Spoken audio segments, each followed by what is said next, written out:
Ah, Henri, le constat qui se dégage est que l'Europe aujourd'hui est plus que jamais dans le besoin. Ça, c'est un fait. Du fait déjà de la fin du transit du gaz russe par l'Ukraine, plusieurs options ont été trouvées. Linda parlait de la Turquie il y a quelques instants, mais il y a également une option qui a émergé, celle de l'Azerbaïdjan. Sauf que le pétrole que l'Azerbaïdjan livre également à l'Europe n'est autre que le pétrole, ou du moins le gaz russe. Du coup, il y a cette solution aujourd'hui qui se présente, le gazoduc transsaharien. Comment capitaliser, comment les pays concernés, je parle bien sûr du Niger, de l'Algérie ou encore du Nigeria, peuvent-ils capitaliser sur cette infrastructure compte tenu du contexte actuel, l'Europe étant plus que jamais dans le besoin? Oui, donc il faut mettre les choses au clair, hein. Il faut faire la différence entre les faits et l'analyse des faits. C'est un truc il faut, quand on fait un débat, faire la différence. Il y avait un gazoduc euh, qui n'était pas encore complètement transsaharien, qui était algérien, qui livrait 11% du gaz européen. Ça, c'est un fait, en passant par le Maroc. Puis il y a eu des brouilles entre le Maroc et l'Algérie. Mais il ne passait pas que par le Maroc, il passait aussi il y avait, par le Portugal et par l'Italie. Donc, il y a eu, je ne sais pas pourquoi, enfin, on rentre pas dans les détails diplomatiques, entre l'Algérie et le Maroc, ils ont beaucoup de tensions, ça a été coupé, ça a été suspendu. Très bien. Et maintenant, l'Algérie veut prendre le gaz venant du Nigeria. Et c'est depuis, hein, parce que c'est pas depuis l'année passée, ces histoires-là. Parce qu'on a coupé le gaz vers le Maroc, je crois, en 2002. C'est où il y a eu cette qu'ils aient informé ou pas informé. Ce qui est sûr, c'est que le Maroc n'a pas aimé perdre 500 millions de gaz, ce qui était en réalité la rémunération du transit. On lui donnait ce gaz gratuitement en guise de rémunération et ce gaz-là alimentait une centrale thermique marocaine. Donc il y a eu des tensions là. Ça, très bien. Après, à côté de ça, il y a le Maroc qui a répliqué en lançant un projet de gazoduc aussi, mais Nigeria-Maroc, en passant sur la côte atlantique. Donc, traversant les pays comme le Bénin, la Côte d'Ivoire, le Sénégal et tout ça. Donc, c'est ces deux pays qui étaient en concurrence. Le projet marocain est une réaction à ce qui s'est passé en Algérie. Ça, c'est la photographie de la chose. Mais les détails politiques, politiciens, on sait. Et tout le monde a besoin. Il ne suffit pas d'être un pays gazier. L'Algérie est un pays gazier, certes. Mais quand vous avez assez de gaz pour votre énergie, c'est bon. Mais si vous pouvez vendre ce gaz pour avoir des devises, c'est encore mieux. Très bien. Donc, à partir de la guerre de l'Ukraine, le besoin de diversification de l'énergie a fait que les Européens se sont encore retournés vers ce gaz algérien, dont le volume va être augmenté par le gaz nigérien.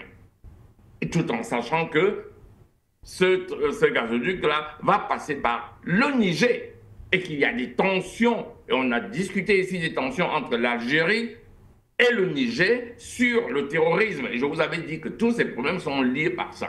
Il y a au nord du Niger les Touaregs et puis les terroristes du delta du Niger qui demandent aussi l'indépendance. Mais enfin, tantôt ils se font appeler terroristes, tantôt ils se font appeler indépendistes. Chacun choisit un narratif en fonction de ce qu'il a envie d'expliquer. Voilà, très bien. Maintenant, il y a donc ce besoin-là qui fait que Gazprom a évidemment voulu même participer au transaérien. En réalité, c'est l'augmentation de la capacité d'un gazoduc existant déjà, qui est un gazoduc algérien. Il a voulu participer, mais ça ne s'est pas très bien passé. Parce qu'il faut toujours comprendre que dans ces choses, à partir du moment où un pays participe, il a aussi il vous tient du point de vue énergétique. Il y a une dépendance du pays qui vous offre. C'est-à-dire quand vous vendez du gaz à un pays, vous vendez l'énergie, non seulement lui vous paye, mais celui qui vous fournit l'énergie aussi vous tient aussi. Donc il y a des relations forcément diplomatiques qu'il faut entretenir et aussi, c'est ça qu'on appelle en réalité la géopolitique. C'est toutes ces contraintes qu'il y a autour des besoins économiques, vice-versa. Donc, voilà, on sait qu'il y a l'énergie qui venait russe à contourner la voie normale. J'entends par voie normale, ce sont les voies qui passaient par l'Ukraine et les voies qui devaient passer par Nord Stream. Bon, mais ça contournait et ça revenait en Europe. Le problème aujourd'hui, c'est qu'il y a un besoin énergétique en Europe croissant. Et alors, on retourne alors sur ce gazoduc qui reprend son intérêt et qui va finalement, sa partie complémentaire, hein, c'est-à-dire du Nigeria à l'Algérie pour augmenter les capacités. C'est globalement comme ça que ça se présente. Donc, il y a des tensions qui vont être résolues au niveau Algérie. C'est ça que j'espère. Enfin, je pense qu'ils ont pu résoudre leurs problèmes. D'ailleurs, on en parle de moins en moins. Toutes ces tensions qu'il y avait entre le Niger et l'Algérie. Maintenant, au niveau de l'Europe, ça soulage un peu l'Europe, oui, plus ou moins, parce qu'ils se disent qu'ils ont un apport d'énergie venant de ce gazoduc-là. Donc, ils diversifient les partenaires. Je parle là de gaz, hein, je ne parle pas des autres formes d'énergie.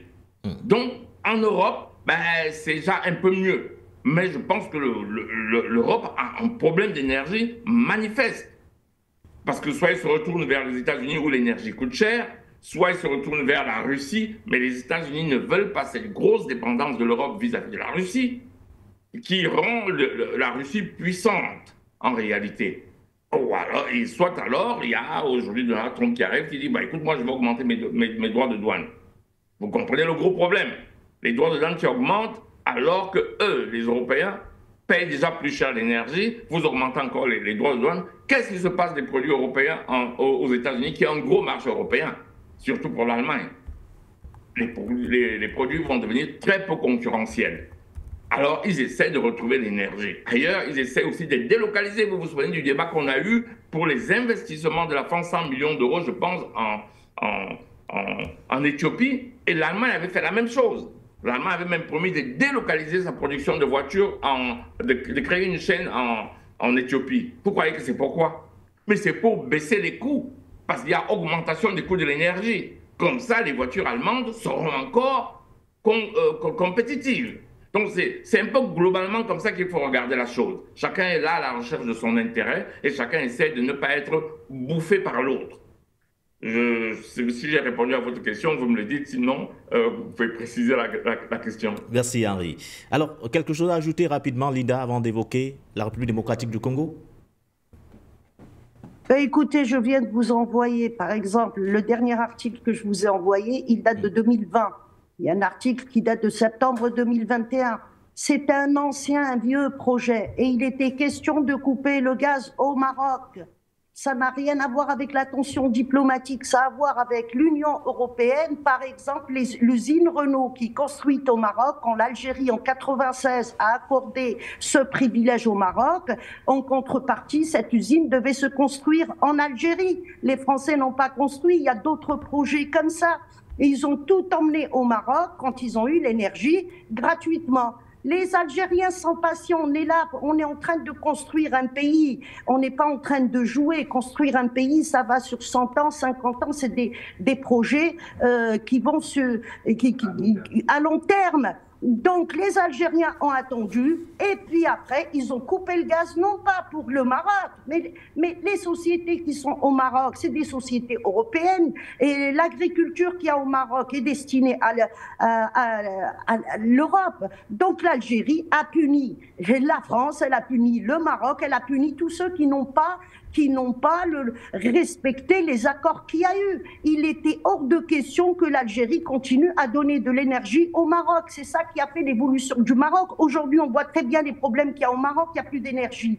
Donc ça n'a rien à voir. Le projet transsaharien n'a rien à voir avec ce qui s'est passé avec le Maroc. Puisque je vous ai expliqué, je vous ai envoyé ça, même à M. Henri, il y a deux autres gazoducs, un qui passe par l'Algérie direct l'Espagne et le deuxième qui passe par l'Algérie directement en Italie. Donc on peut exclure et la Tunisie et le Maroc.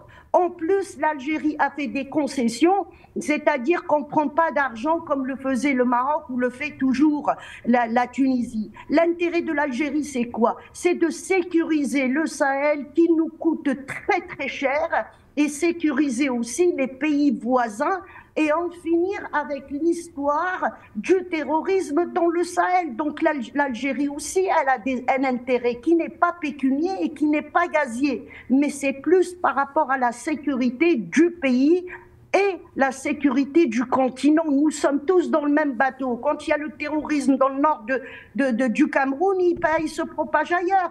Et puis quand il y a du terrorisme dans le nord du Mali, il se propage en Algérie. Donc pour l'Algérie, c'est une question sécuritaire et c'est pour ça qu'il y a eu quelques concessions. Et puis l'argent que l'Algérie a donné pour le financement, c'est un argent qu'elle a prêté, je ne vais pas dire on l'a donné, non c'est faux, c'est un prêt, mais autant que ça soit un projet africain, 100% africain, pour ne pas avoir des forces étrangères. Et encore une fois, ce projet, il date de 2007, il ne date pas de maintenant. Voilà ce que je voulais rajouter, merci.